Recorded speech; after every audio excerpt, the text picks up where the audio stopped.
Hello there. I'm freestyling tonight. No scripts, no edits. Not that I did edits anyway. I'm just trying something new.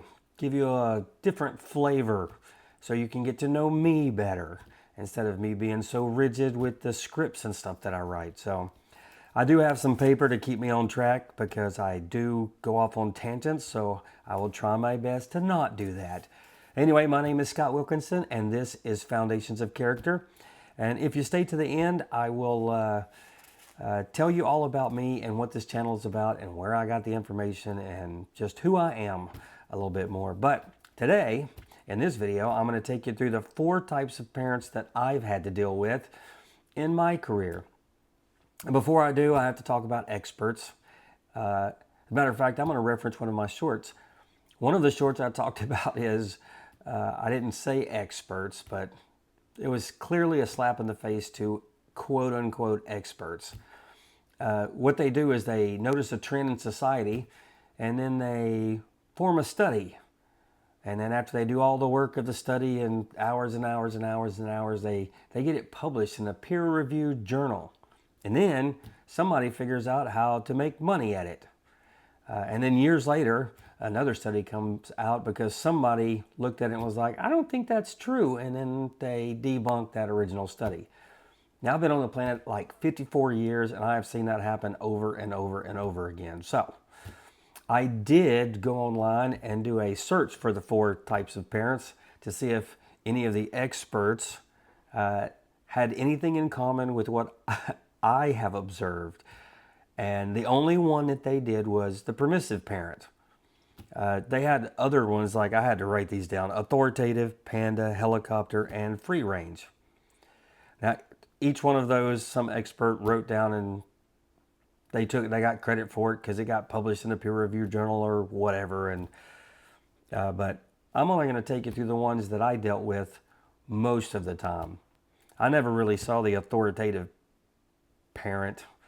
I didn't even look into what that actually is. But anyway, what I know about the experts and regular people is there are people out there that are really trying to make a difference, and their voice gets crushed by the experts because those experts, they get money.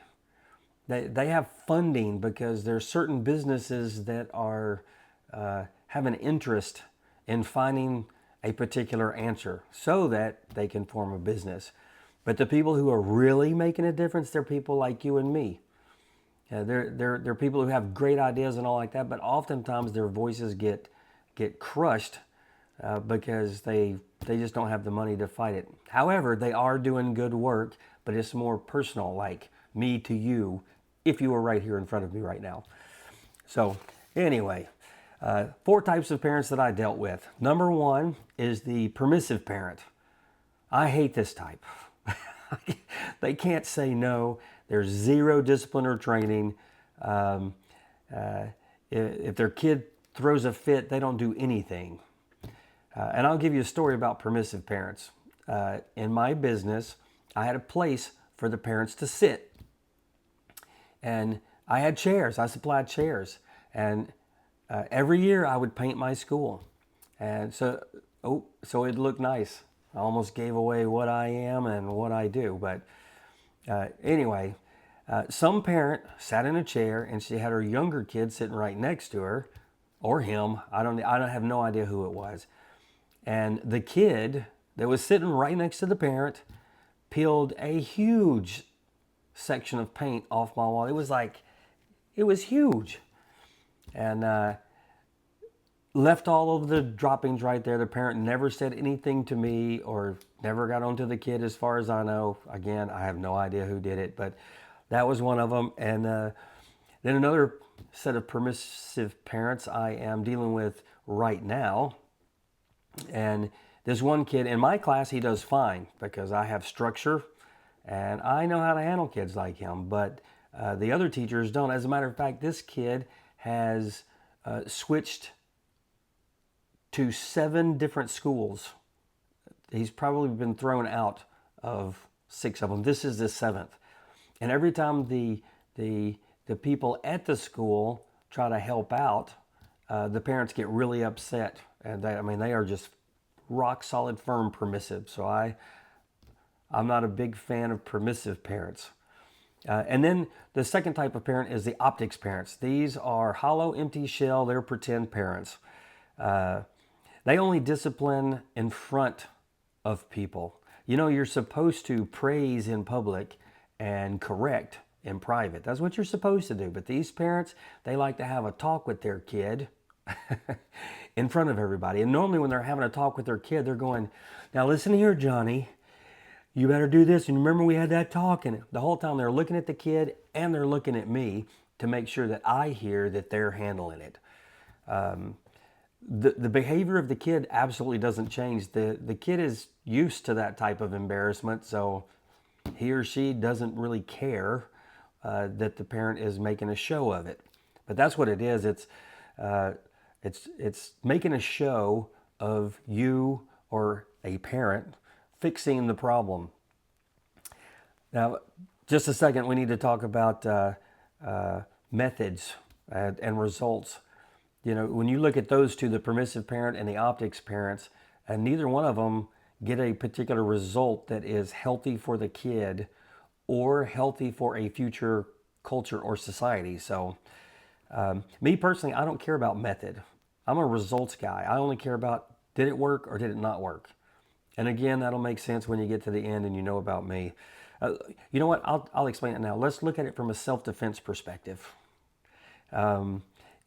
If a bad guy attacks you and he's got you all wrapped up and you're tangled up in everything, your method might be to pinch him.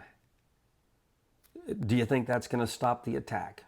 No. So that method didn't work. So the next thing is you might scream. Would that method stop the attack? Probably not. You see my point? You have to find the method that gets you the result that you want. So with permissive parents and the optics parents, and the next one I'm going to talk about, they don't have a plan for what they're trying to accomplish. So they don't have crystal clear methods because they're not focused on a crystal clear result of what they want. Well, number three is, so now we're moved to number three. Number three is projection parents. These parents, like everyone else, they have insecurities. They're focused so hard to not pass on those insecurities to their kids that it becomes a method of training. And they mean well, but it's like they're so focused on parenting something. I'll say it like this. They see something in their kid that reminds them of themselves, and that's not cool. So they can't have that. They put such an emphasis on that it messes up some things that the kid may be good at. So an insecurity to one person is a strength for another. And you have to take that in consideration. I'll give you an example. I know a person who didn't really have Christmas. They didn't have, Santa Claus come or the Easter Bunny and stuff like that. So they 10x'd their Christmas to the point where it would have been easy for the kids to forget what the holiday is all about. It got so bad or so good, depending on if you're the kid or not, that even at Easter there were wrapped presents for Easter. So that was an insecurity, is I didn't have this, so I'm going to 10x it with my kids, and I want to make sure that they don't experience what I experienced, and it can become a problem. But that is the third one, and those are the main three that I dealt with in my business. I didn't enjoy any of those. The one thing that they all have in common, like I said a while ago, is they didn't have vision or perspective on it. They thought about individual moments, but they lost sight of the long-term goal of raising great kids. So, and then moving on to number 4 is dynamic parents, and that's dynamic parenting is my favorite. They have vision and perspective. They're thinking about the future, always thinking about the future and what their kids are going to become, not this individual moment right here. They protect their kids. They protect their kids' future selves by fixing little behaviors that can turn into big behaviors or something big later. I call it killing the monster while it's little. So this behavior or thought or direction or focus could turn into a hindrance later. So dynamic parents are fixing the little issues before they turn into big issues. Uh, Here's an example: is your kid brings home low grades, and you go into their room to have a talk with them, and they're playing video games. So what a dynamic parent would do is they would, or they're on their phone. The dynamic parent would just take all the video games out and take the phone away, and they would stay gone because dynamic parents, they don't cave. And if the grade was on a test, then they could get their stuff back as soon as they had another test and the grade was better. Or if it was on a report card, then all their stuff stayed gone until another official document came out with improvement. So as a dynamic parents, they're not it's not that they're not reasonable, they're very reasonable, but they hold the penalties to them. So that's kind of how that works. But they're going to check the result and they're going to give the reward, but they never cave. These are super effective parents that raise super effective kids. And that's pretty much it for the 4 stages. I'll have some other shorts coming out about those types of, or 4 stages, 4 types of parents. I have some shorts planned for those, but I will surprise you with those. Now, as I promised, I'll tell you about me. I am a martial artist. I have trained in martial arts for 40 years, studied a couple of different styles. I've owned a school for 34 years. I just recently retired. I opened my first school when I was 19, as a matter of fact. That was a big year. I got married, I had a kid, and I opened my school all when I was 19. And I noticed in the beginning, parents kept coming into my school and they wanted things like discipline and respect and courtesy and responsibility and things like that. But me personally, I just wanted to train badasses. But if you're going to do business, there's a rule. You got to give the client what they said they wanted and not what you want them to have. So I started studying what these words mean, and I started asking the parents what they thought the words meant, and I realized nobody knows what those words mean. They want discipline, but their version of discipline is punishment, and that's not what discipline is. And I've had tons of conversations with kids over the course of my martial arts career where I asked the kid if they knew what the words meant, and they were like, no idea. So I figured that I needed to be an expert in these words. So I looked them up, and then I figured out ways to teach them. And my whole curriculum was just completely integrated with the character building traits. I made a career out of it, as a matter of fact. I made a career out of training champions because that's what I wanted, and building character in kids because that's what they wanted. And I used the training to create champions as the tool to teach the character. So I gave everybody what they wanted. Everybody was happy. Now, martial arts instructors are in a unique position because, like in my school, it took anywhere from 3 to 5 years to earn a black belt. But I had a program for 3, 4, 5, and 6 years old. As a matter of fact, that's the age group that I specialize in. So some of the kids that train with me, they would start when they were 3 or 4 or 5. They would train with me through all of their grade school, middle school, high school. I would go to their graduation. Some of them went to college, came back and worked for me. And then they went on to get married, which I attended. And now they had kids. And I just recently retired, like in January. It really hurt my feelings when 2 of the kids that I trained went through college, got married, had kids, and then brought their kids to me. That hurt my feelings a little bit. I was like, I'm out.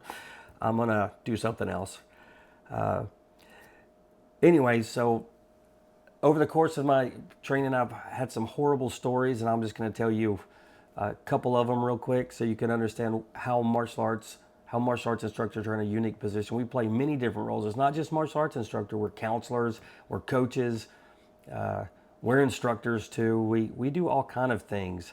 But the very first story that I ever heard, and I didn't even know this kind of thing existed when I was 19, 20 years old, is a grandmother brought her kid into my school. And I didn't understand why the grandmother brought him and why didn't mom and dad bring him in. And she said, I have custody because mom and dad liked to party, and they would handcuff him to the bed so that they could go out and party. And another kid, this happened in the last 6 or 7 years, his grandmother also had custody of him, and he was 3 or 4 and crying, and his daddy stuck his hands in boiling water. So he had streaks and stuff like that from scarring from the boiling water. So I have seen a lot of stuff. And even though these kids have experienced it, I've built confidence and character when there was none. And I've studied character and developed character and studied peak performance for at least 30 years. So I've also raised 3 kids of my own. My oldest son is in mid-30s. My middle son is around 30. And my baby girl is in her upper 20s. And I'll tell you one thing for sure, that about all of these character traits that I'm going to take you over, is studying these character traits is studying the face of God. They come from God.